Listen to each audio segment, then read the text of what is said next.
Oi, pessoal, vamos voltando. Obrigada quem está voltando aqui com a gente. Temos muito assunto ainda. Eu nunca gosto de dividir a live em duas, mas infelizmente não tem jeito. Ou felizmente, né?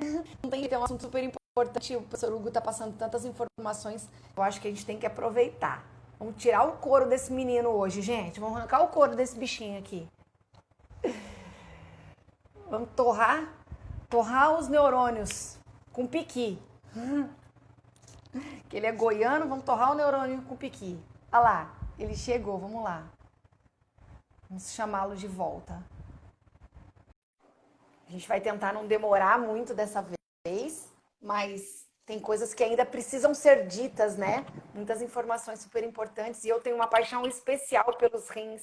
Eu acho que depois que eu comecei a trabalhar com transfusão sanguínea, eu comecei a gostar mais ainda dos rins. Eu respeito muito mais esse órgão e eu não tenho como deixar de pensar numa transfusão sanguínea e decidir por ela ou não sem pensar nos rins. Independente do hematócrito, as pessoas ficam lá presas a um hematócrito, presas a uma hemoglobina só, mas eu nunca me esqueço do rim quando eu vou fazer uma transfusão. Então vamos lá, bastante gente já voltou, obrigada, gente. Vamos continuar de onde a gente estava então, professor Hugo? Vamos continuar falando então, só para quem está aparecendo por aqui agora, vamos continuar falando então por que a importância de estadiar, o que é estadiar e por que é tão importante eu devo estadiar um doente renal crônico. E como a gente, né, terminou a live falando, vai ser a forma de você conseguir organizar o doente renal crônico, né? E até mesmo esperar alterações laboratoriais frente à insuficiência renal, a depender do estágio que estiver esse paciente, para você mantê-lo equilibrado, né? Ou seja, um paciente em estágio 1, ele não tem ainda insuficiência renal. Então, provavelmente, você não vai ter hiperfosfatemia, você não vai ter acidose metabólica, você não vai ter, às vezes, outros distúrbios eletrolíticos, porque você ainda nem tem... creatinina aumentada. E nem E creatinina aí aumentada. a pessoa pede e não vê a creatina aumentada e pensa, nossa, esse rim tá lindo, não tem nada. O animal tá perfeito. As pessoas me dizem isso. Ah, eu já pedi uma creatinina, não tem alteração renal. Eu falo, quem te garante isso? Você fez uma Sim, ultrassonografia? Você fez uma urinálise? Não. Então você não sabe nada do rim. Não é sim, isso? sim. Ao mesmo tempo, você está com aquele paciente em estágio 3 da doença renal crônica. Ele, por algum motivo, chegou para o seu atendimento, você melhorou ele, independente do que estava acontecendo. E nos exames de alta desse tratamento, ou de qualquer condição que você resolveu, melhorou, estabilizou esse paciente, você identifica que ele tem insuficiência renal. Então, você vai entender que ele está no estágio 3. Ao mesmo tempo, você vai falar, bom, beleza, ele está estável, eu realmente fiz o exame no momento em que ele estava hidratado, repetir essa creatinina, continua, né, a sustentação do seu aumento. Em relação a esse valor, ele fica no estágio 3. O que mais que eu tenho que fazer? Será que eu tenho que ver se ele já não está com o início de uma acidose metabólica, deixando ele com aquele apetite caprichoso? O doutor fala assim, não come como ele comia antes. Será que eu tenho que ver como é que está o fósforo, que é um dos grandes vilões da doença renal crônica em estágios de insuficiência?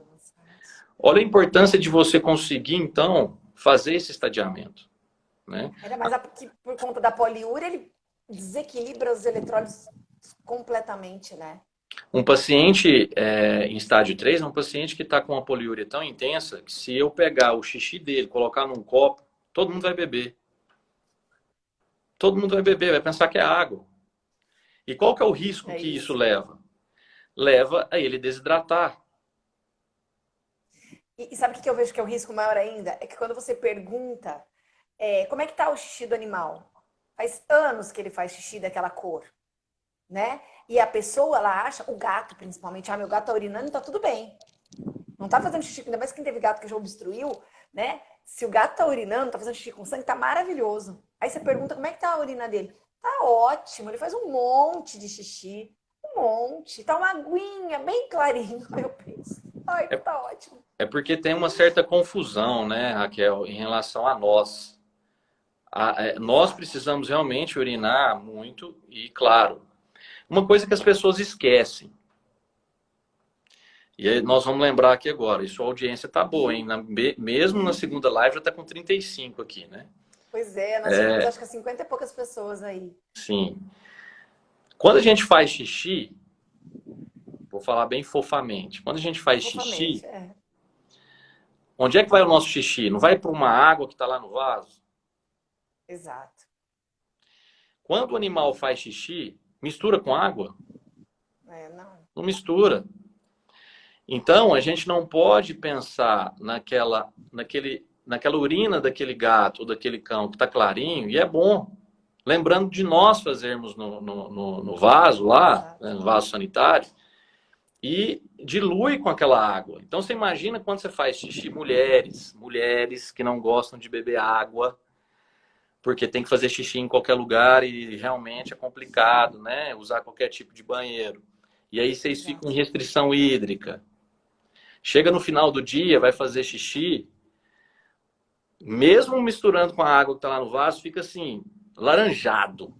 A gente que viaja ainda. É que eu bebo muita água por conta da garganta, que eu já tenho a voz ruim. Mas a gente que viaja, vive em aeroporto, para nós mulheres, ai meu Deus! Haja agachamento para aguentar fazer xixi de pé depois, assim, ó, para a coxa não doer.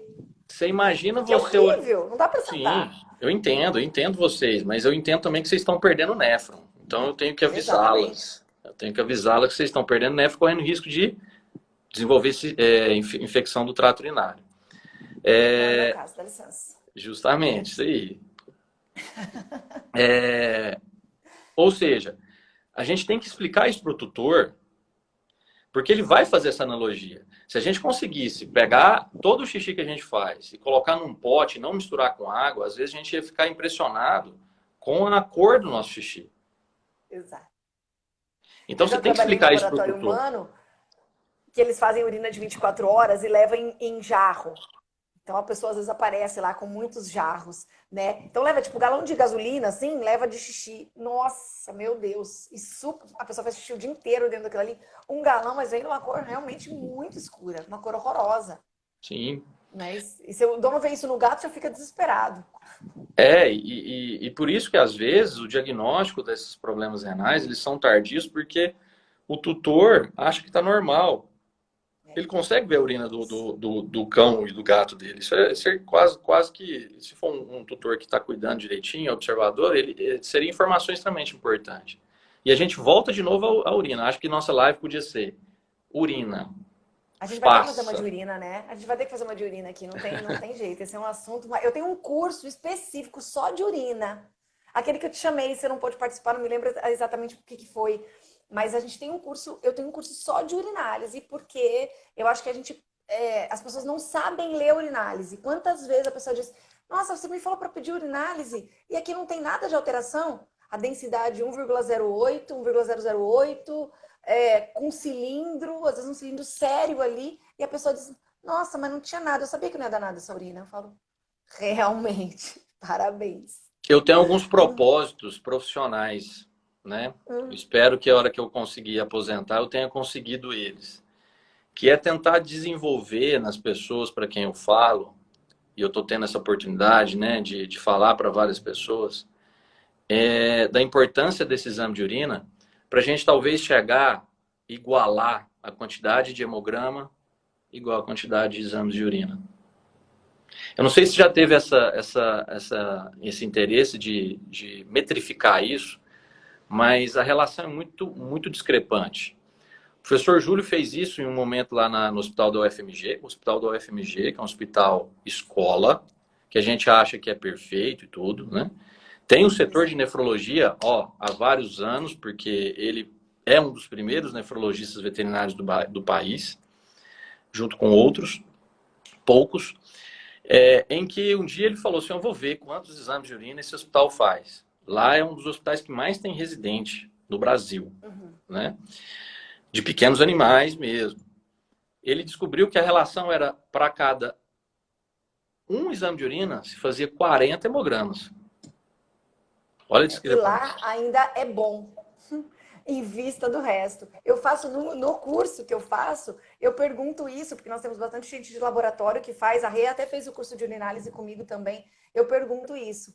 O quanto chega de urina para. Claro que isso vai muito do laboratório também, da escola que você veio, do professor que você teve, ou de alguém que está dentro do laboratório ali te incentivando a pedir mais. Mas a gente. E eu sempre coloco essa pergunta para os alunos: por que pedem tão pouco? E aí a gente coloca vários problemas, mas entre eles eu acho que não tem outra resposta. As pessoas não sabem o valor da urinálise, infelizmente. Então, fica nessa tua função, é de verdade, assim, porque eu também gosto de levar a urinálise para todo mundo, mas eu tenho uma missão de vida. A minha missão de vida é fazer que todo mundo entenda a transfusão. Só que para isso, eu tô por trás do hemograma também, porque ninguém sabe fazer uma transfusão, você não sabe, não sabe interpretar um hemograma. Então são as duas coisas que eu tô aí. E aí a urinálise já fica um pouco demais, mas eu sempre falo. Então você, por favor, corre na urinálise aí para eu conseguir continuar com a minha missão. Pelo veterinário? Pode até ser, mas no final das contas, quem que é o nosso alvo? O animal, né? Por mais que a gente fale, ai, não vou fazer isso, porque se o veterinário a gente ama o animal, não tem jeito. Você fala, não, eu vou fazer porque esse Sim. animal tá precisando, É a né? gente praticar a medicina, né? Realmente praticar a medicina, né? Como ela deve ser praticada. Exatamente. Então, só para fechar, né, a pergunta, o estadiamento da doença renal crônica não pode ser feito em qualquer condição em que reflita, de certa forma, a alteração renal. Por exemplo, um animal que tem boca podre, aquela periodontia horrível, Exato. você não pode olhar para aquela creatinina e falar que o problema está só no rim. Porque um dos grandes vilões de lesões renais, até às vezes silenciosas, é boca podre. Isso, Boca podre. isso, com certeza. Então eu tenho Com um paciente que certeza. ele está normal, normal, ele está bem, está comendo, ele está bebendo água. Dosei creatinina, tá, sei lá, 2. Você fala, nossa, está insuficiente renal. A boca dele, podre, pode ser a causa daquela Exato. insuficiência renal, e a gente fala que ele está com uma lesão ativa. Se você resolver essa periodontia e essa creatinina voltar ao normal, ou seja, a gente não pode estadiar um paciente se a gente tiver qualquer afecção ou condição que reflita nos rins. Uma possibilidade de lesão. Lembrar que depende da magnitude dessa lesão. Não necessariamente quando a gente fala que o rim está lesionado, é um rim que está sofrendo muito. Às vezes ele está sofrendo pouquinho, lentamente. Né? Porque a magnitude da lesão não é suficiente para parar de funcionar muito o néfron de uma vez. Exato. Então, doente renal Mas a crônico, partir, eu sempre falo isso também, a partir do que o momento que um néfron morreu, alguém vai ter que trabalhar por ele. sim, E esse é o aí ele grande problema. hipertrofia, e aí ele também vai morrer. E alguém vai ter que trabalhar pelos dois. E assim sucessivamente. Estou errada? Não, Ou não é assim que funciona? não. É um dos motivos da cronicidade, né? Sim. Vamos supor que o paciente perdeu 50% do néfron, dos néfrons, 50%. Um gato em torno de 200 mil, então ele tem 100. E o cão em torno de 500 mil, agora ele tem 250. Ele está recebendo o mesmo volume de sangue que antes, perfundia os 500 mil néfrons ou os 200 mil, só que agora é a metade. Com certeza esses néfrons que sobraram estão trabalhando muito mais. E essa sobrecarga de trabalho, a longo prazo, pode fazer com que ele morra mais rápido. Esse paciente não pode ter mais nenhum problema de saúde, nenhum problema, né? Nem de forma direta nesse rim ou de forma indireta. Nunca mais pegou hemoparasitose, a boca nunca ficou com problema, nunca se intoxicou com remédio, nada, nada. O simples fato dessa sobrecarga renal por morte de outros néfrons vai levar com que eles tenham uma vida útil menor. Um motor de carro não consegue ficar o tempo todo a 200 por hora. Ele vai fundir uma hora. Exatamente. E é isso que a Exatamente. gente tem que ter também a capacidade de enxergar esses pacientes nesse momento para dar um ombro amigo. Fala, néfrons, vou te ajudar.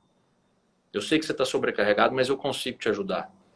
É onde Exato. vem a classificação, esperar o que eu vou precisar de fazer mais exames seriados para ver se eu vou precisar tratar o fósforo alto, a acidose que vai começar, uma proteinúria que está existindo, uma hipertensão.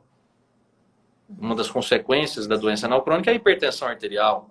E hipertensão arterial, além de ser consequência, lesiona néfron. Exatamente. Eu quero falar sobre isso, e é assim, e aí as síndrome cardiorrenais também, né, por conta que altera muito a pressão, também não entendo nada de cardio, mas só estou colocando aqui. Uma das nossas perguntas, e você falou do número de néfrons, e a pergunta é, quais são os principais problemas renais em felinos? Eu vou dar uma mudada um pouco nessa pergunta, você fala aí os principais problemas, estou falando especificamente da doença renal crônica, e eu acredito que seja a doença renal crônica no felino, e aí você pode falar muito melhor do que isso, mas eu queria que você explicasse um pouquinho do porquê o felino ele é tão afetado, né? Falar de felino é legal, porque a gente está falando de um extraterrestre. Sabe essas naves aí que às vezes as pessoas... Extraterrestre amado, vai. Não, a gente pode amar o extraterrestre, mas esse bicho não é da Terra. Ele é completamente diferente de tudo do resto que existe, né? Até o próprio trato urinário do macho é diferente. Me fala qual é o outro macho que tem o testículo em cima do pênis. O testículo costuma ser sempre embaixo. Concorda?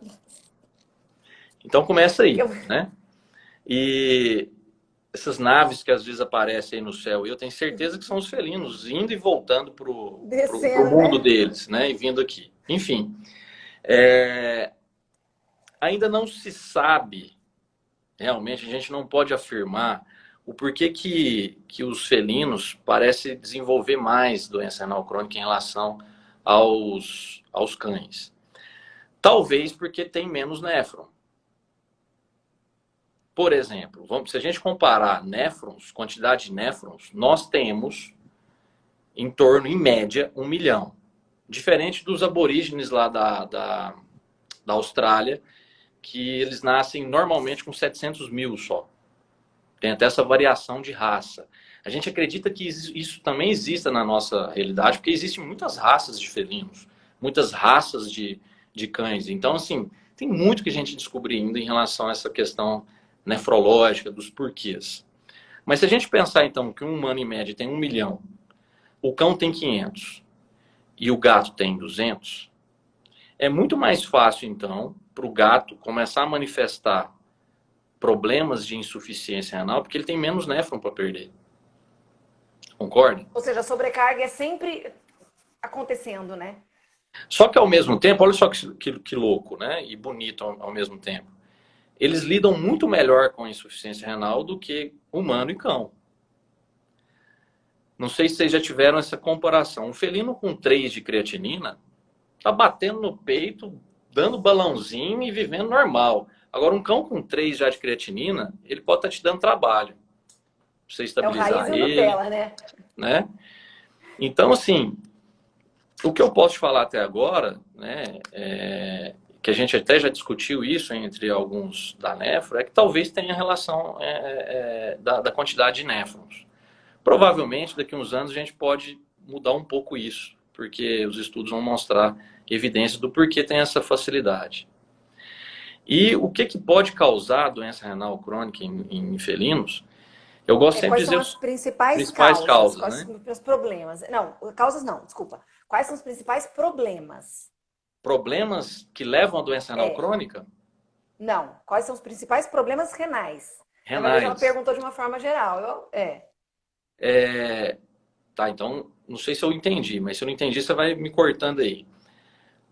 Quando eu tenho um doente renal crônico, o que eu posso... Eu acho que ela quer saber assim, tipo, rim policístico, se é a doença entendi. renal crônica. Eu acho que ela quer saber qual é o principal problema. Eu acredito, não sei. Foi a Silvane que perguntou isso pra gente. Com certeza são as doenças renais secundárias a alguma coisa. Isso é basicamente tanto no ser humano, quanto no cão, quanto também no gato. Por exemplo, FIV, FeLV, PIF, causa lesão renal. FIV, FeLV, às vezes eu só consigo controlar, né? E em cada descompensação, ou dependendo do jeito que tiver essa doença, eu posso ter lesões contínuas nesse rim. Então, a principal causa de doença renal crônica em felinos também é secundária a alguma coisa. Doenças renais primárias, elas são menos comuns em relação a isso, pelo menos na rotina de atendimento. Por isso a importância de sempre ver o paciente de forma global quando você tem evidências de problema renal. Porque não necessariamente aquele problema instalou ali diretamente, surgiu de forma primária no rim. Pode estar sendo uma consequência de algo que está longe do rim. Isso tanto em cão, quanto em gato, quanto em ser humano. Então, doenças infecciosas causam problemas renais, levando a ele a desenvolver doença renal crônica. Né? E tem vários tipos de doença infecciosa em felinos. Né? Existem aquelas, por exemplo, que é congênita. A doença PKD, a doença renal policística, muito comum em persa, é uma alteração genética. Né? Ele nasce com aquilo. Então, eu gosto de dizer que rim é como se fosse uma antena. Sabe essas antenas que captam sinal? Você está com antena, você está captando sinal de tudo quanto é lugar, de quanto é FM, AM. Rim, ele está captando informações de todo o organismo. Porque todo o sangue do organismo vai passar pelo rim. Se eu tiver um problema no olho, essa informação problemática, essas substâncias inflamatórias, sei lá, uma bactéria que está aqui, imunocomplexos sendo formados aqui, pode ir para o rim, depositar no néfron e começar a ter mortes de néfrons, lesões de néfron, mau funcionamento em néfron. E que se isso for contínuo, pode desenvolver um déficit funcional a ponto de se instalar a doença renal crônica. Sim. Então, é isso. É como eu falo, mexer com nefrologia é você fazer clínica geral completamente. Porque às vezes eu estou vendo a creatinina alterada. Eu estou vendo o exame de urina alterado. A clínica geral, eu vou te cortar um pouco, porque assim, ó, a clínica geral, eu não queria falar minha idade, mas eu tenho 20 anos de formada, eu estou indo para 21 anos de formada. Então, assim, embora, né, seja uma pessoa muito jovem, me formei muito cedo, perto dos 4 anos de idade e tal. Então, a medicina, ela mudou muito, a medicina veterinária, ela mudou muito. Porque eram duas coisas que ninguém dava atenção. Tanto o rim, quanto o felino. O rim, enquanto a creatinina não desse problema, estava tudo bem com ele. Não se falava em diagnóstico precoce, jamais. E o felino era um cachorro pequeno. Um cachorro enjoado, um cachorro de outro planeta. Entende? Então, sim, eu acho que o que mudou, basicamente, é que você falou, é fazer clínica geral. Só que a gente tem que mudar. Por quê? Mesmo que você se formou há 2 anos, às vezes o seu professor se formou há não sei quantos anos. Então, há 3, 4, quantas pós-graduações de felinos abriram? Quantas pós-graduações de nefrologia abriram nos últimos anos? Coisa que não existia antigamente. Quantos anos é a primeira pós, você sabe? A primeira pós no Brasil de nefrologia, quanto tempo tem? Eu acredito que seja da Anclivepa São Paulo, onde eu fiz. Não fazendo propaganda, tá? Sim. Não nada disso. Mas quando eu terminei a minha residência, em 2014, eu decidi fazer nefro. Foi o único lugar que eu tive, né? Eu procurei em vários lugares a possibilidade de fazer essa especialização. Né? Hoje tem vários lugares, inclusive o Qualitas tem, né? Tem com a professora... Nós damos aula, eu acho que é a melhor, porque a gente dá aula. É legal, né? É legal. Isso aqui que a gente está conversando, é o que a gente conversa. Olha, lá, se a gente não ensina, pelo menos a gente faz vocês se divertirem, tá? Isso é muito importante, né, Hugo? Sim, risada vocês vão dar. Sim. Então, sim, é o que eu gosto de falar. Me desculpe as outras especialidades, mas a nefrologia é a da vez agora. Né? É o nosso momento mesmo. Eu falo isso. E olha que eu passei por várias fases. Quando eu me formei, por conta do Camacho, a cardiologia era tudo. Depois a dermato por causa do Larson. Depois por causa da Jericó e endócrino. Né? Então, tudo tem a bola da vez. Tanto é que nefro era um nome que nem se falava muito.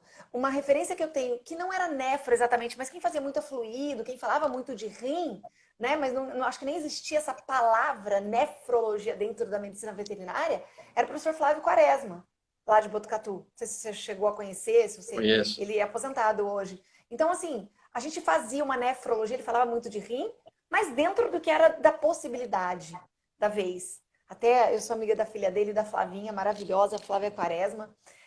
Então, assim, as coisas mudaram muito. O próprio professor julho, ele foi se adaptando a implantar isso. Então não existia, não tinha muito de onde. Né? A Alessandra Melcher, que foi minha professora também, hoje acho que ela está em Botucatu, ela já trabalhava com alguma coisa, o João Brant, enfim. Mas eles faziam pela medicina, não faziam pela veterinária, porque não existia. Né? Então as coisas mudaram demais. Eles simulavam algumas diálises, algumas coisas. E hoje o negócio está aí, bombando, né? Então eu sempre falo, você quer ficar na moda, quer conquistar as meninas e tal, você chega na balada e fala, eu faço nefrologia. Eu sempre brinco assim para as pessoas, porque é o que está Sério? na moda, é a bola da vez. Pode perguntar para quem é meu aluno, se tiver meu aluno aí do Qualitas, pode falar isso. Se eu não falo isso, eu sempre falo, gente, você quer ficar na moda, você fala proteinúria. Proteinúria é a palavra da vez. Aí Obrigado caiu meu pela dica. caderninho. Obrigado pela dica. Eu vou começar É então a isso, usar é mais. isso. Meu caderninho de perguntas caiu. Peraí que eu vou buscar. Caiu embaixo da mesa, vocês não estão entendendo. Então, fala pra gente aí, Hugo. A gente vai ter que seguir com as nossas perguntas Vai, manda. também. Então, conclui isso aí que você tá falando. Peraí que eu vou desaparecer um pouquinho, gente, que eu perdi o caderno, tá? Já Não, venho. Debaixo da mesa. acho que é isso aí mesmo. Manda outra pergunta aí. Eu acho que... Ixi, agora ela não tá me ouvindo. Essa é a Raquel. Gente, que pessoa mais atrapalhada. Eu falei que pelo menos da risada vocês vão dar. É sempre assim. Ó, Tá me ouvindo? uma coisa interessante que você falou aí, pode ser legal a gente conversar agora. Você falou questão da fluido. Não tem nenhuma pergunta sobre fluido aí, não? Isso, tem duas. Aguenta aí que eu vou te fazer. Duas perguntas sobre fluido. Eu vou fazer as duas de uma vez e você vê como é que você responde. Uma delas é da Ellen, uma aluna linda lá de Manaus. Ela perguntou assim: um paciente com ureia muito elevada, a fluido deve ser a de manutenção? Ou eu fiz uma letra tão feia que eu não entendi a outra coisa que eu escrevi, gente. Eu não sei, ou menor, acho que é menor que está escrito aqui, tá? Então essa é uma pergunta. A outra é: fluidoterapia subcutânea em doença renal crônica seria uma opção? Então, vai, me conta. Primeira coisa, eu sempre gosto de fazer as pessoas pensarem, né? Para que serve fluido? Fluido serve para abaixar a creatinina, abaixar a ureia. Onde é que está escrito isso? Eu, pelo menos, ainda não vi isso, né? Então, ó, já respondi a primeira pergunta. A gente não pode se basear em taxa de fluido, se ela é mais alta, se ela é mais baixa, com o valor de ureia e creatinina. Se a ureia e creatinina aumentada, ela é reflexo de uma taxa de filtração glomerular ruim. Por que essa taxa de filtração glomerular está ruim? Fluidoterapia, pessoal, serve para hidratar o paciente, melhorar a volemia do paciente. Ponto. Eu ia fazer justamente essa pergunta. Fluido é tratamento? Me conta, por favor. Fluido É é isso, você acabou de tratamento. responder. Fluido é tratamento para o rim desde que eu tenha uma agressão renal pré-renal. Ponto. Que é a desidratação. É a desidratação, é a hipovolemia, ou seja, a volemia do paciente está alterada. Ponto. Sim. Fluidoterapia não alimenta. Fluidoterapia colorida não alimenta. O que é colorido? Colocar vitamina, um monte de coisa lá. Fluidoterapia não faz rim funcionar de forma direta. Ah, o rim não está funcionando, vou fazer ele funcionar. Mas faz ele sair do estágio 3 pro 2. O que a fluidoterapia faz? Ela corrige um déficit volêmico. Eu não sei qual que esse paciente vai ter. É hipovolemia? É desidratação? Né?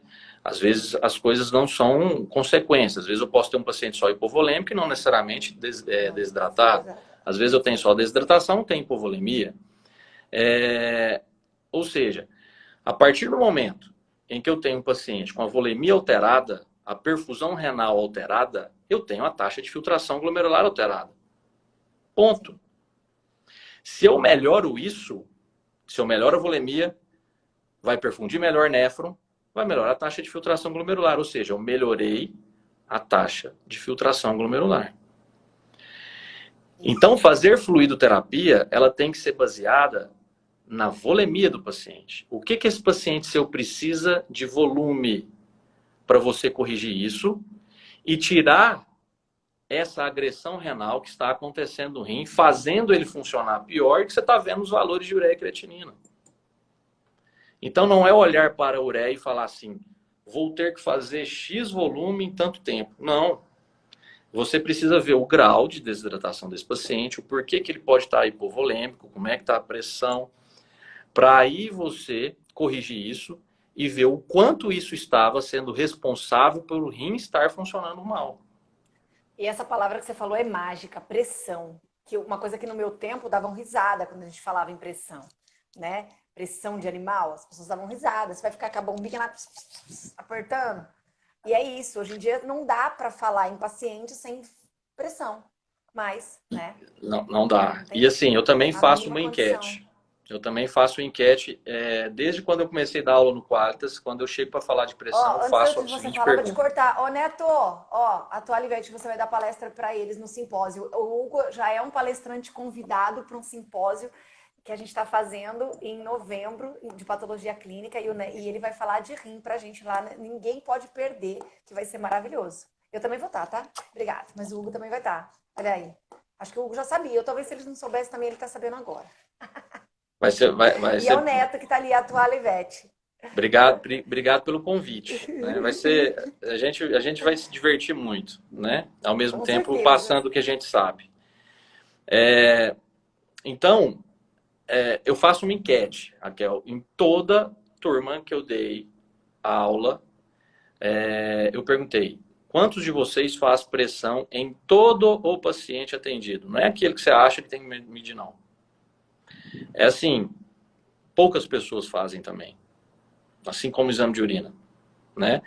Então, é algo que, assim, em 2020, com os tutores investindo em saúde como estão, pagando consulta de especialista, internando, levando para UTI, não tem como você não fazer uma pressão. Não é coisa de outro mundo, né? Exato. Alguns alunos até É porque a brincam. gente não aprende, a gente não aprendeu isso na faculdade. Até quem é mais novo tem um professor mais antigo que não ensinou. Então é Sim, isso que a gente, por isso que a pós-graduação, gente, ela tá aí, tem que fazer. Não tem como, tem que fazer. A gente precisa. A gente sai da faculdade sabendo quanto? Nada. E depois de 20 anos de formado, a gente sabe o quê? Menos nada. Que é aí sim. que a gente percebe quanto menos a gente sabe, A né? gente, O quanto é isso. a gente tem que estar sempre atualizando, sempre buscando conhecimento, porque tudo muda, né? É muito dinâmico, ainda mais hoje em dia, né? As informações elas chegam para a gente muito rápido. Mas você não precisa ser um nefrologista para saber pressão ou para ter. Eu preciso. São coisas, é a mesma coisa que aferir temperatura numa consulta. Eu tenho que fazer que aferir a pressão. Porque Sim, senão eu posso comprometer tudo aquilo ali e às vezes não sei. Porque não adianta a gente ter especialista se a gente não sabe indicar, se a gente não sabe nem para onde indicar. Eu tenho que identificar o problema inicial. A gente falou semana passada, né? Começando essas lives de especialidades, eu falei da interação entre as especialidades. O clínico geral, ele vai ser sempre essencial. A gente está demais. valorizando aqui as especialidades, mas o clínico geral, ele é o cara que está lá na frente. Ele que identifica, ele é a triagem, pelo menos. Né? E depois, vamos supor, o paciente, eu sou clínica geral, o paciente veio para mim, eu vi que o problema é do rim, eu vou tratar com o Hugo em conjunto e depois esse paciente vai voltar para mim. Ou ele vai tratar com os dois. Porque ao mesmo tempo que ele cuida do rim, eu tenho que continuar vendo outras coisas que ele tem. Então, o clínico geral nunca vai deixar de existir. E antes da gente ser especialista em qualquer coisa, a gente tem que ser clínico geral. Porque não Com adianta certeza. senão daqui a pouco a coisa está tão especialista que, eu sou nefrologista só do rim direito. É do rim esquerdo você manda para o colega porque eu não sei mais fazer. Do rim esquerdo ele está com outro, ele é de cá para lá, de cá para lá, então eu não sei mexer. Não adianta. Eu tenho que entender o geral. A gente falou semana passada, eu atendo casos de hematologia, eu ajudo as pessoas no caso de hematologia, e muitas vezes o problema não é da hematologia. A Lu tá aí para falar, né? Ela veio com um caso para a gente fazer juntas, né? Ela veio com um caso de mentoria para mim, com um problema no sangue. E no final não tinha nada a ver, uma IPE. Não tinha absolutamente nada a ver com o sangue. E do nada a gente chegou nas fezes do animal, nem lembro como é que foi a conversa. A gente chegou, fui pedir um book das fezes e a gente chegou num assunto que não tinha nada a ver. Então, se eu ficar presa naquilo ali, a gente não sabe nada ali. Ela está dando exemplos também em casos de endócrino e que, enfim, vai para neuro, enfim, tudo isso. Eu tenho que seguir com as perguntas, tá? Nós temos muitas Manda. perguntas aqui mesmo, muitas perguntas passaram. Calma, E, calma só diante um disso que pouco. você falou, subcutâneo adianta? Isso, é. Então, novamente, esse paciente doente renal crônico não está conseguindo se manter hidratado por ingestão hídrica normal mesmo dele. Se ele não estiver conseguindo se manter hidratado num estágio de doença renal crônica que a poliúria é muito intensa e a ingestão hídrica dele não consegue compensar, sim, você pode lançar a mão da fluidoterapia subcutânea para você manter a hidratação. Não é tratamento. Fluidoterapia não é tratamento. Fluidoterapia é tratamento para rim de forma direta. Ela é tratamento para a desidratação, a hipovolemia. E isso é ruim para o rim. E lembrar que se ele está em poliúria, ele está perdendo eletrólito. Então não Sim. adianta só ficar lavando o paciente, né, Hugo? Acho que aí vai... Alguém, em algum momento, alguém perguntou da importância dos eletrólitos. Acho que cabe aí você falar um pouquinho. Rapidamente, porque nós temos 1 milhão de perguntas, gente. Eu não vou conseguir. Eu acho que já nós estamos quase acabando a segunda live. A gente conversa muito, né? Falta pouco tempo. A gente fala muito. Então, o Conta aí. eletrólito é extremamente importante para Aí avaliação ela está perguntando de novo, é isso, ó. Quais são os eletrólitos válidos para serem coletados num paciente doente renal? Os principais, né, da rotina clínica são importantes porque quem faz o equilíbrio eletrolítico do organismo é o rim, principalmente. Claro que tem algumas funções endócrinas aí. Ó, a Mara aí, eu consegui ver a Mara, coordenadora aqui do Qualitas. Beijo, Ah, de Mara. Goiânia! Que saudade, Mara! A professora Nádia mora aí, agora eu não vou mais. Me chama, Marinha. Nossa, só pro professor Hugo ela mandou beijo? Tira meu beijo, Mara, pra você. Não quero mais mandar beijo pra você. Tô de mal. Mara, ela também tem as Ela Raquel. me esqueceu, porque agora ela tá com a professora Nádia. Só ela me esqueceu. Deixa ela comigo. Deixa ela.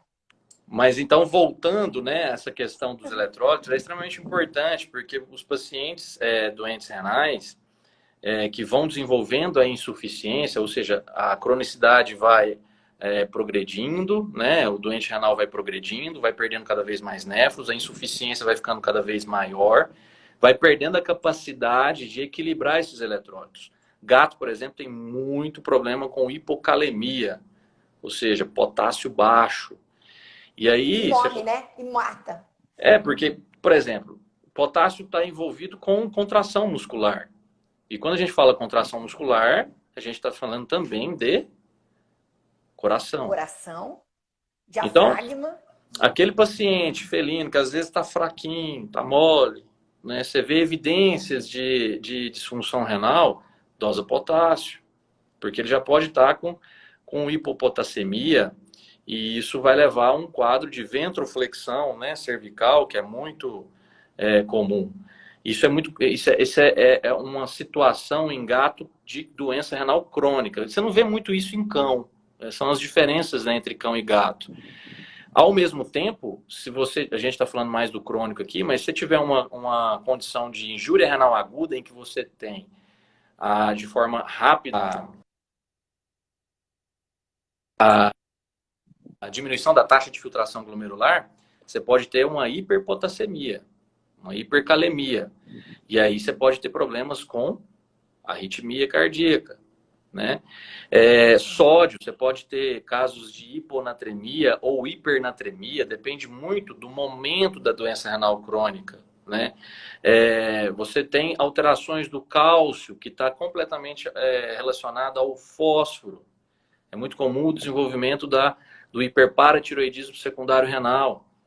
Tá vendo que se às vezes a gente ficar olhando só para a creatinina, a gente realmente não consegue ter resultados satisfatórios num doente renal crônico? Né? Não adianta nada eu ficar olhando para a creatinina se eu ver se o paciente já está com hiperparatiroidismo secundário renal. Né?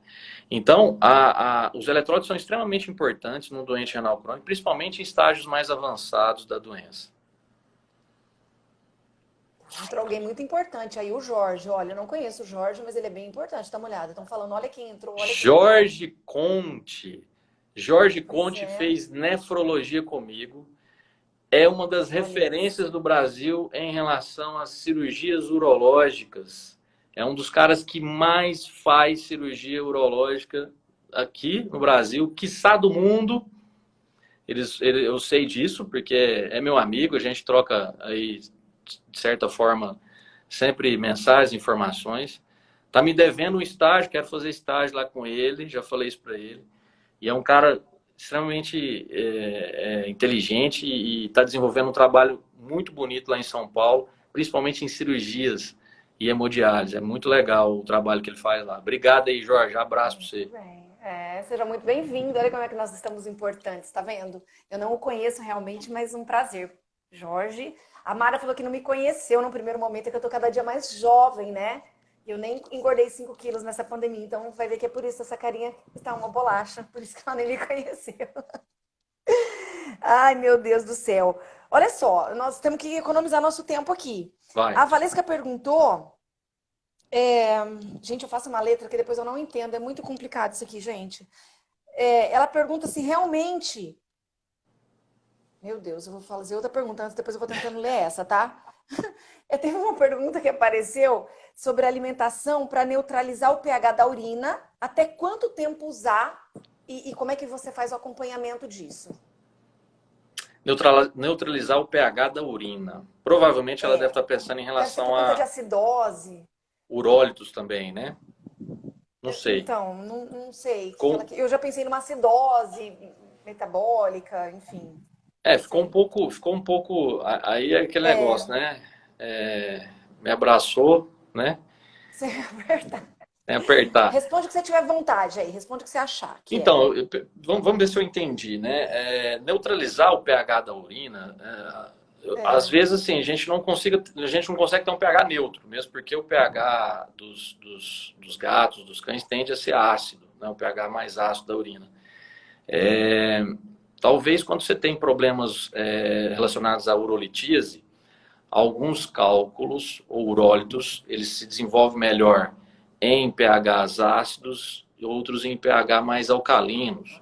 E aí, na questão do tratamento, na prevenção, ou até mesmo na tentativa de solução desses cálculos, num conjunto de fatores, você pode tentar ter, né, o benefício de alterar o pH da urina para um pH em que aquele cálculo, aquele urótipo não gosta de se desenvolver, tá? Mas, ela na quer maioria saber das quanto vezes, tempo você pode manter isso, essa dieta diferente, vamos dizer assim. depende muito do tipo de cálculo. Os cálculos dissolvíveis, né, você mantém essa dieta para tentar manter esse pH, né, alterado para não desenvolver mais urólito, até dissolver tudo. Aí depende, 3 meses, 2 meses, 4 meses. O interessante é que às vezes você não deva, né, utilizar essas dietas para ficar com esse pH alterado continuamente, porque esse pH alterado pode desenvolver outros tipos de cálculo. Talvez para aquele que você tratou não, mas outros tipos de cálculo pode desenvolver, né? Foram os problemas iniciais das rações dos felinos antigamente, né? Então, Sim. ajustaram para diminuir, para diminuir o pH, e aí eles causaram outro tipo de cálculo, e aí as dietas começaram a causar outro tipo de cálculo, deixou de ser a estruvita para ser, né, outro tipo de cálculo, enfim, e aí a gente acaba desequilibrando de outro jeito. A Valesca reperguntou aí, mas eu tinha conseguido ler a minha linda letra. Ela pergunta se realmente caiu em desuso essa questão, né? Se ainda precisa fazer dieta hipoproteica em paciente nefropata. Como é que você mexe nessa questão? Eu já sei que ele vai falar assim, meu, você Valesca, precisa de um nutrólogo. foi uma discussão que eu tive ontem com o Júlio e o Luciano Henrique Giovannini, o presidente do Colégio Brasileiro de Nefrologia. Não sei se vocês conhecem ele. Está tendo essas discussões, né? Principalmente em felinos, por exemplo. Não vamos. Na verdade, é porque existe um trabalho em que eles recomendaram, às vezes, não diminuir, né, a proteína por serem carnívoros estritos, né? A questão é que, pensando na doença renal crônica, a gente tem vários benefícios em relação a uma dieta mais hipoproteica por conta dessa condição, dessa doença. em situações como proteinúria, né? A proteinúria, por exemplo, às vezes a gente não consegue chegar num diagnóstico específico. Por que esse gato, esse cão está proteinúrico? Se eu conseguir diminuir esse aporte proteico em que vai ter no sangue, então eu tenho diminuição de proteína sendo excretada. Se eu tenho diminuição de proteína sendo excretada, eu tenho menos lesão renal. Outro benefício que a dieta hipoproteica dá para os doentes renais crônicos: controle de fósforo, controle do hiperparatiroidismo secundário renal. As dietas hipoproteicas têm menos fósforo.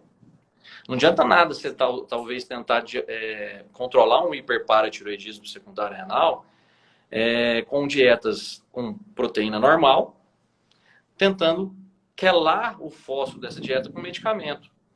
Às vezes você tem que dar tanto quelante de fósforo para esse paciente, que vai estar comendo aquela porção daquela comida normal, em que você não vai conseguir controlar fósforo. E tem vários trabalhos mostrando, tanto em felinos, principalmente felinos, que tem esse trabalho aí já falando, talvez não é interessante dar menos proteína para doente renal crônico felino. Tem vários trabalhos mostrando que quando você controla fósforo, quando você controla proteína em pacientes proteinúricos, você tem uma sobrevida maior daqueles em que você não controla. Para isso eu preciso de uma dieta hipoproteica. Vou te fazer uma pergunta, assim, pelo menos quando a gente fala de encefalopatia hepática, né, não tem nada a ver aqui com o assunto, mas a gente fala em diminuir a quantidade, mas melhorar a qualidade. Seria válido isso também? Isso é uma proteína de maior valor biológico para conseguir compensar essa hipoproteinemia? É válido isso, Hugo? Sim, é válido. E uma coisa tem que ficar muito clara, gente. Quando a gente fala uma dieta hipoproteica, ela é em relação à dieta normal. 30 e tantos de proteína, por cento de proteína. Mas para esse paciente, não quer dizer que ele vai ficar em déficit proteico. Não. Ele vai consumir a proteína na quantidade que ele precisa agora, porque ele é um doente. E para a idade que ele tem, né? Ainda tem essa. Para a idade que ele tem. Porque geralmente acomete mais animais idosos, que já tem que ter uma diminuição. E aí você vai ter o benefício de estar dando uma proteína de alto valor biológico. Então você às vezes compensa isso e tem o benefício desse ajuste, né? Esse ajuste proteico por uma condição totalmente diferente. Entendeu? Então, quando a gente usa uma dieta renal, a gente não está deixando o paciente com déficit nutricional. Ele precisa, ele se beneficia daquilo. Tá? Mas ainda vai ter muito tem importância, aí eu vou te fazer uma outra pergunta. A gente está falando de especialidades. Você acha que o nefrologista ele tem que trabalhar junto nesses momentos, né, de evolução da doença, até para evitar a evolução, com um nutrólogo, com alguém especializado em alimentação? É válido isso? Completamente, a partir do momento que o tutor, ou até mesmo você, né, o veterinário, ou até mesmo o nefrologista, quer usar dietas naturais, caseiras. Tá? Eu não dou conta, eu não sou nutrólogo, né? E não tem como você pegar receita de internet ou receita fixa de livro, porque eu vou no nutricionista. Aí a gente encontra aí no aeroporto, você vem aqui em Goiânia dar aula, a gente encontra aí na hora que você estiver descansando. Você fala assim, nossa, você tá bem. O que você fez? Eu falo, Raquel, eu fui no nutricionista. Me passa o que você tá comendo aí, que eu vou fazer igualzinho. Você não sou eu. Você é totalmente diferente de mim. Então não tem como você ir na internet, pegar lá dieta para nefropata e colocar naquele paciente. Tem que personalizar. E personalizar isso é chamar um nutrólogo para te ajudar. Quando você usa uma dieta comercial... Até com a condição financeira daquele paciente, né? Porque tem isso também. Tem. Não adianta que dar uma coisa que o dono não vai poder comprar. Quando você tem a dieta comercial, você tem o benefício dela já vir balanceada. Só que eu vou até chegar mais perto aqui para vocês ouvirem. Por favor, dieta comercial precisa ser prescrita pelo médico veterinário. Não é falar assim, compra uma dieta renal lá. Aí quem vai ser o cara que vai escolher a dieta é o balconista. Vocês não ficam reclamando aí que veterinário não tem prestígio e tudo, mas a hora que vai passar uma dieta, vocês não passam numa receita. Ração renal. Dar a seguinte quantidade, 2, 3 vezes. Você vai escolher isso como clínico. por uma dieta que já está pronta. Então é extremamente importante vocês começarem a entender que uma dieta para uma doença, ela é uma forma de tratamento. E você precisa prescrever isso, não deixar para o balconista ou o tutor ver preço e decidir qual Inclusive que ele que vai usar. colabora muito para a evolução da doença, né, Hugo? Eu acho que isso é que fique bem claro isso, tanto que pode diminuir a progressão da doença. Se eu estiver errada, desculpa, me corrige aí, mas o tanto que pode, porque uma dieta errada vai prejudicar, inclusive a ingestão hídrica, enfim, e tudo mais, e pode, né, sei lá, Ó, olha só para você se eu ver. tô certa. Eu vou até chegar de Deixa eu só novo falar uma aqui. coisa antes, porque vai acabar a nossa live daqui a pouco de novo. A Renata fez uma pergunta, eu já me perdi na pergunta dela sobre leishmaniose, alguma coisa. Renata, se você tiver ainda, refaz a pergunta para eu conseguir fazer a última pergunta para o Hugo. Fala aí, Uhum. Hugo, desculpa, é só para ela escrever se ela tiver aí ainda. E só para a gente fechar essa questão da nutrição, eu tenho atendido alguns pacientes com hiperparatiroidismo secundário nutricional. Isso existia na época da minha avó, que pegava que o cachorro, o gato, era da cozinha para fora, né? E que comia o quê? Resto, né? Fubá com mochiba, né? Fubá com víscera né? De frango ou de boi que fosse. Não era nada realmente balanceado. E o que eu estou percebendo agora? Com esse boom da dieta caseira para animal, sem o cuidado de um balanceamento técnico, em que às vezes o cara vai no Google, dá uma googada e pega lá uma dieta e começa a fazer em casa, os bichos estão começando a ter problema nutricional. Eu peguei um shih tzu de 2 anos de idade, que desde novinho comia dieta que a tutora fazia, porque ela pegou na internet, e ele estava com hiperparatiroidismo nutricional. Ele não tinha mandíbula, não depositou osso. Ele ficava com a boquinha aberta o tempo todo. Que dó, meu Deus. Então, tem que tomar muito cuidado com isso. Não Complicado. sou contra. E às vezes o tutor acha que está fazendo melhor e não se convence de que ele está fazendo errado. Ele está fazendo melhor que ele sabe pelo cachorro dele. E às vezes ele não acha, ele vai procurar uma outra opinião por conta disso. Hiperparatiroidismo, gente, eu escutava, quando eu fazia a faculdade há 20 e poucos anos atrás, eu já escutava que era uma coisa antiga. Imagina, isso está voltando agora, né? Gente, nós vamos acabar. A Rê, ela perguntou, faltam alguns minutos, sobre o paciente com leishmaniose que faz o tratamento, respondeu bem e continua tendo um aumento de create. O que fazer para evitar a evolução do DRC? Vou tentar ser o mais específico, a gente tem pouco aí de tempo, né? Isso. Como é que está a pressão desse paciente? Como é que está fósforo? Como é que está a acidose? Como é que está os outros eletrólitos? Isso tudo você tem que ver. E se ele não tem outra doença aí que às vezes você não conseguiu enxergar por conta da leixe, né? Então, às vezes as consequências de um mau funcionamento renal leva a lesão renal. Então, um paciente que já está tendendo a ficar em acidose ou já está em acidose, lesiona néfron, creatinina continua aumentando. E você já resolveu talvez aquela condição da leishmaniose. E se ela estiver com pressão alta? Você não controlou isso. Você controlou a leishmaniose, mas a pressão está alta, está lá lesionando néfron. Tá? Ou seja, precisa desses outros parâmetros para você conseguir realmente identificar se eles podem estar levando os néfrons funcionarem piores e a creatinina não melhora. Ah, mas eu resolvi a leishmaniose. Mas e se esse paciente já tiver outros déficits funcionais que são também lesivos a esse rim? E é o que a Valesca escreveu ainda.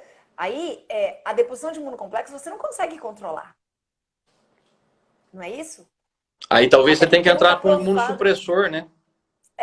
Mas assim, eu não entendo nada de tratamento, tá? Mas até onde eu vejo, eu leio algumas coisas, não está provado, inclusive, que o imunossupressor vai parar a glomerulonefrite, por exemplo. Eu tô errada. Pode falar que eu tô errada, eu não entendo nada. Eu tô falando como leiga aqui. É complicado porque o intuito do imunossupressor é diminuir a produção de imunocomplexo, né? Sim, sim. Agora, se já Mas quem já teve, tá lá, já tá lá. se já teve, né, deposição, não tem como, né? Aí vem o sistema complemento para destruir esse néfron aí, porque tem algo diferente ali no néfron. Então, se já houve depósito, vai ter destruição, né? Então, assim, o intuito é tentar diminuir a continuidade de depósito, mas aquele que já depositou... E, gente, assim, nós vamos ter que encerrar. Mara, por favor, me chama para alguma coisa aí em Goiânia, que eu sou louca por essa terra, eu amo. E nós temos que ir na Feira da Lua. A Mara pediu até para não me chamar mais, que eu faço ali na Feira da Lua comigo, rodo aquilo ali 350 vezes. Enquanto não fecha, eu não vou embora. Enquanto a última barraca não fecha, eu não vou embora. E assim, ó, só para eu complementar, eu não entendo, eu sou intrometida até no assunto dos outros. Mas o que eu vejo? Tratamentos sem normalizar a volemia dos pacientes. Cuidado, o paciente chega super desidratado, a pessoa sai fazendo 1 milhão de medicação. Eli, que é um melhor exemplo disso, já sai fazendo antibiótico, anti-inflamatório, não esteroide, paciente desidratado. Deus dá misericórdia, ajudai-me, Senhor. Né? Há quem trabalhe com felinos e não faz um medicamento sequer, nem que seja oral, sem fazer fluidoterapia nesse animal. Sim. Não é para corrigir, como ele disse, é justamente para fazer aquilo ali fluir melhor e não parar nada ali. Se eu estiver errada, por favor, me fala. Agora você não fala mais nada que não dá tempo. Agora chega, você já falou muito. Mentira. Hugo, eu não tenho como te agradecer. Gente, de verdade, eu ficaria aqui, ó. Eu chamei esse danadinho aí pra gente fazer um curso agora durante a pandemia. Ele fugiu. Não. Ele e o Tassini, os dois fugiram de mim. Deixa ele comigo, deixa ele. Tá? Hoje a Karine não apareceu. A Karine Klein sempre aparece aqui para falar com a gente também, nas outras lives. Hoje, bem que foi a de néfron, a danadinha não apareceu. Mas a gente precisa, deixa um beijo aí para ela, se ela assistir em qualquer outro momento. Gente, obrigada, vocês foram incríveis. Na segunda live nós chegamos a quase 50 pessoas de novo. Eu sou apaixonada por isso aqui, eu já estava sentindo muita falta, eu deixei de fazer porque muita gente está fazendo, tem coisa de muita qualidade aí, mas eu acho que a gente tem coisa para trazer também, né, o Guinho? Sim, ele é o cara, gente. Eu falei para quem não conhecia, dá uma olhada aí. É demais, não é? Agradeço demais. Fala aí, deixa um recado pra gente. Só tenho a agradecer a todos, foi bem legal, revi várias pessoas. Desculpa não ter dado oi para todo mundo, mas é porque o negócio é muito rápido aqui. Mas estou à disposição da Raquel para sempre que ela quiser conversar disso, a gente tá aí. E o curso é só porque eu estava um pouco corrido, mas vamos fazer esse curso sim, tá?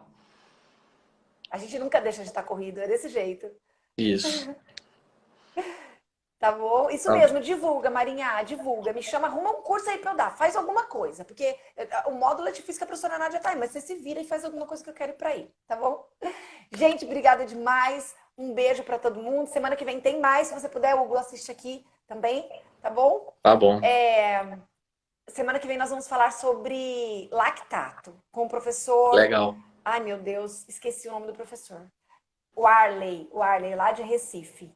Então, legal. Não deixem de fazer. Se eu esqueci alguma pergunta, se eu não consegui fazer alguma pergunta, me perdoem, gente. Não deu tempo, eu fui lendo, fui atrapalhando, derrubei caderno, acabei com tudo. Isso aí. Mas vamos fazer outras, Vamos. E deixa esse bichinho embora que a gente vai tudo se encontrar. Tá bom? Isso aí, tá bom. Um beijo, gente. Quem ficou até agora com a gente. Obrigada, Hugo, querido. Mais uma vez eu falei pra vocês que ele era galã. Ele é galã, vocês estão vendo, né? Um beijo, Val. Um beijo a todo mundo, gente. Tchau. Fiquem com Deus. Obrigado. Tchau, até a próxima. Até.